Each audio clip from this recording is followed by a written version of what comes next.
तो आज सेहत वाला संडे में जब हम बात कर रहे हैं इन सारी बीमारियों की, तो आज हमारे साथ बेहद खास मेहमान जुड़े हैं। डॉक्टर समीर भाटी साहब हमारे साथ इस वक्त जुड़े हुए हैं।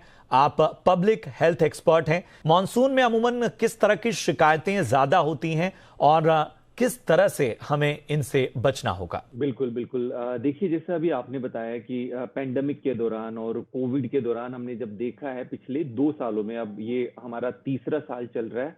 लास्ट 2 इयर्स में भी हमने इस तरह से देखा कि मॉनसून के टाइम में क्या होता है कि जो आपकी मॉनसून से संबंधित बीमारियां हैं, वो तो होती ही होती हैं, जो कि हम बात करते हैं जुलाई से लेके और सितंबर तक, और इसके साथ-साथ कोविड भी। तो ये जो संक्रमण है ये बढ़ जाता है। हालांकि मॉनसून के अंदर जो आपकी बैक्टीरियल और वायरस की जो बीमारियां होती है दूसरी, वो भी दोगुनी हो जाती है, इसका संक्रमण भी बढ़ जाता है। उसकी कई वजह है, क्योंकि जो मॉनसून के समय वाला जो वातावरण होता है, स्पेशली ये नमी वाला, ह्यूमिडिटी वाला वातावरण, ये हमारे बैक्टीरिया या वायरस के पनपने के लिए बिल्कुल एक सुटेबल एटमॉस्फेयर होता है। तो इस वजह से इनकी ग्रोथ बढ़ जाती है।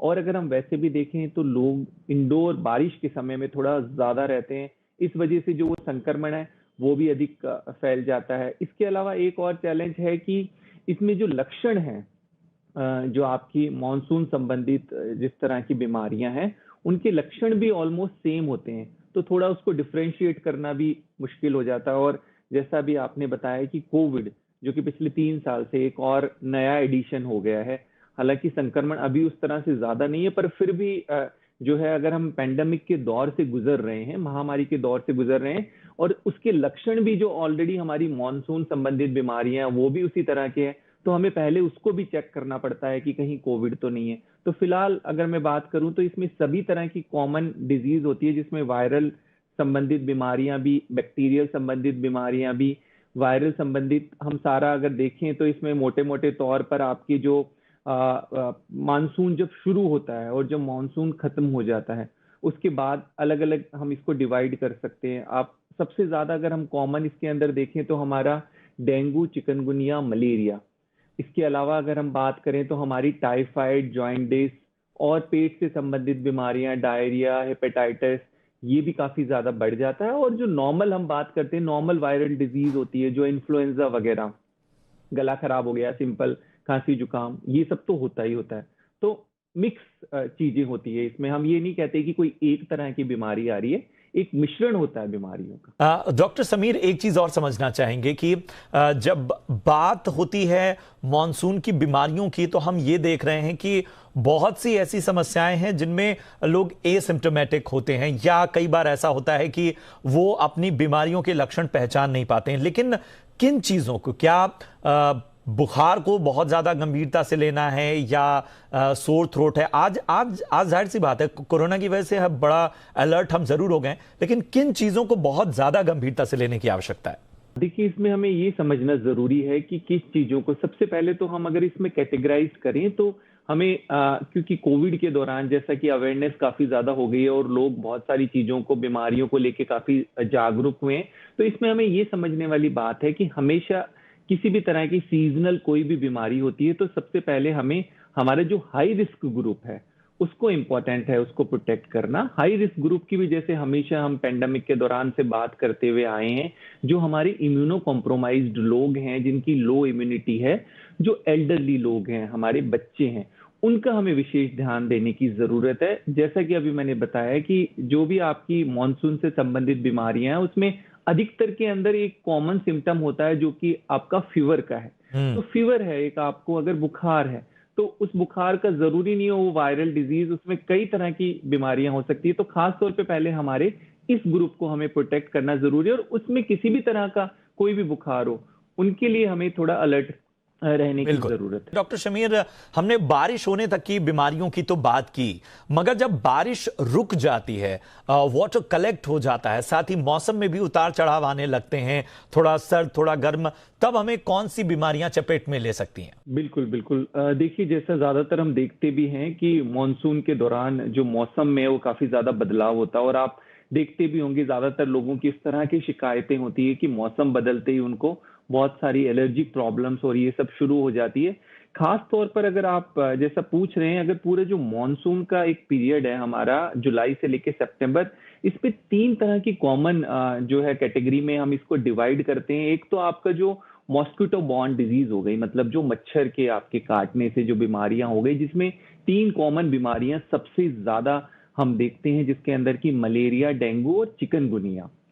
इसके अलावा आपकी जो वाटर बॉर्न डिजीज हो गई, जो संक्रमित पानी की वजह से या किसी भी संक्रमित चीज को खाने की वजह से, जिसके अंदर की सबसे ज्यादा हम देखते हैं टाइफाइड के केसेस, या फिर आपकी जॉइंट डिस्क के केसेस हो गए, या आपकी जो गैस्ट्रो से संबंधित गैस्ट्रो इंटेस्टाइनल इन्फेक्शन वगैरह हो गए, हेपेटाइटिस, आपका लिवर संबंधित बीमारियां, इस तरह की चीजें हम देखते हैं ज्यादातर।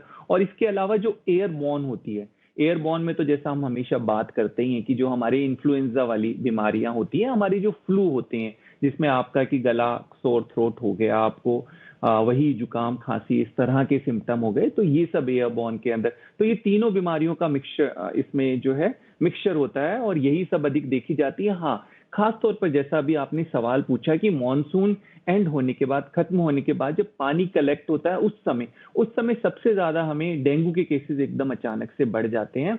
और उसके लिए सबसे ज्यादा हम अगर बात करें, और शुरू से जैसे इसमें अवेयरनेस भी क्रिएट की जाती है कि इसका प्रिवेंशन सबसे अधिक अच्छा इलाज है, कि जितना अधिक हो सके हम ध्यान रखें कि पानी को इकट्ठा ना होने दे ऐसी जगह पर। और डेंगू के अंदर ऐसा देखा भी होता है अक्सर ऐसा कि आपकी वो साफ पानी के अंदर जो है पनपता है। तो ऐसी चीजों का हमें खास तौर पर विशेष ध्यान रखना है। और सबसे सबसे इसमें महत्वपूर्ण इंपॉर्टेंट चीज हो जाती है, जो अभी आपने एक सवाल भी किया था इसके अंदर, कि डेंगू के अंदर खास तौर पर सेल्फ मेडिकेशन करना कई बार खतरनाक हो जाता है, क्योंकि इसमें हम कई बार किस तरह की पेन किलर्स और इन सब चीजों को लेने के लिए मना करते हैं।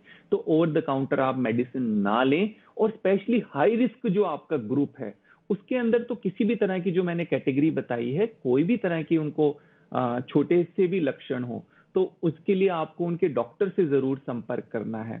और खास तौर पर ड्यूरिंग जब पेंडेमिक होती है, जब आपका महामारी चल रही होती है, उस समय हमें उसको भी रूल आउट करना बहुत ज्यादा जरूरी होता है, क्योंकि आजकल जांचें बहुत आसानी से उपलब्ध है, तो हमें उसको करा के और अपना आगे फर्दर किस तरह का ट्रीटमेंट है वो लेना चाहिए। पर सेल्फ मेडिकेशन तो बिल्कुल ही हमें अवॉइड करनी चाहिए। डॉक्टर समीर, मैं आपके पास आना चाहूंगा शो रैप अप करने से पहले। जो सबसे अहम बात हम देखते हैं, टेम्परेचर की बात आती है, और शायद इस पर बात करना बेहद ज़रूरी है। जैसे ही हमें कोई इन्फेक्शन लगता है या हमें कोई तकलीफ होती है, तो बॉडी के टेम्परेचर पर उसका इफेक्ट पड़ता है। ये मेंटेन कैसे किया जाए? क्या चीजें हैं जिसको बहुत ज्यादा ध्यान देने की जरूरत है, बीमार पड़ने से पहले भी और बीमार अगर आप हो रहे हैं तो भी? किन चीजों को कहीं ना कहीं बचना होगा करने से? बिल्कुल बिल्कुल, देखिए, इस बारे में जिस तरह से हमने पेंडेमिक के दौरान बहुत सारी चीजों के ऊपर डिस्कस किया था कि अगर हम बीमारी के प्रिवेंशन पे ही ज्यादा ध्यान दें, तो बहुत अधिक तक बहुत चीजों से हम बच सकते हैं। स्पेशली मॉनसून के लिए भी, जैसे आज का ये शो भी हो रहा है कि मॉनसून के अंदर कौन सी बीमारियां और उनके मेन कारण क्या है, अगर उन कारणों के ऊपर काम करेंगे तो काफी हद तक हम उन चीजों को प्रिवेंट कर सकते हैं। जैसा कि आपकी स्पेशली अगर मॉनसून में देखें, तो सबसे ज्यादा जो केसेस होते हैं आपके, वो मॉस्किटो बॉर्न डिजीज के ही होते हैं। तो उसको हमें अवॉइड करने के लिए क्या करना है? पानी इकट्ठा नहीं होने देना, और मच्छर से हमें ज्यादा से ज्यादा अपने आप को बचा कर रखना है। और इसके अलावा अगर हम बात करें, जैसा आपने टेम्परेचर की बात करी, देखिए ये एक लक्षण ऐसा है कि ज्यादातर आप वायरल या बैक्टीरियल बीमारियों के अंदर देखें, या आप अपनी एयरबॉर्न डिजीज के अंदर भी देखें, और इवन कोविड के अंदर, या फिर आप कॉमन जो डिजीज है मॉनसून के अंदर, डेंगू, चिकनगुनिया या मलेरिया, इनके अंदर, तीनों के अंदर ये जो फीवर है, ये एक कॉमन एक तरह का लक्षण है। इसको लक्षणों को ठीक तरीके से जानना बहुत ज्यादा जरूरी है। हर एक डिजीज के अंदर कुछ एक ऐसे लक्षण होते हैं जो कॉमन नहीं होते, बाकी सब कॉमन होते हैं। तो उन लक्षणों के लिए आपके डॉक्टर उसको ठीक तरीके से जो है उसका जानकारी डॉक्टर्स को ठीक तरीके से होती है, और वो उसको उसके अकॉर्डिंगली आपको आपका ट्रीटमेंट दे सकते हैं। बट यहाँ पर सबसे अधिक अगर हम बात करें, जी, प्रिवेंशन के लिए आपको बिल्कुल अपने खान पान का ध्यान रखना है, और आपको इनसे जितना हो सके बीमारी से बचाव की तरफ अपने आप को बिल्कुल आगे ले जाना है। डॉक्टर समीर भाटी, आपका भी बहुत बहुत धन्यवाद।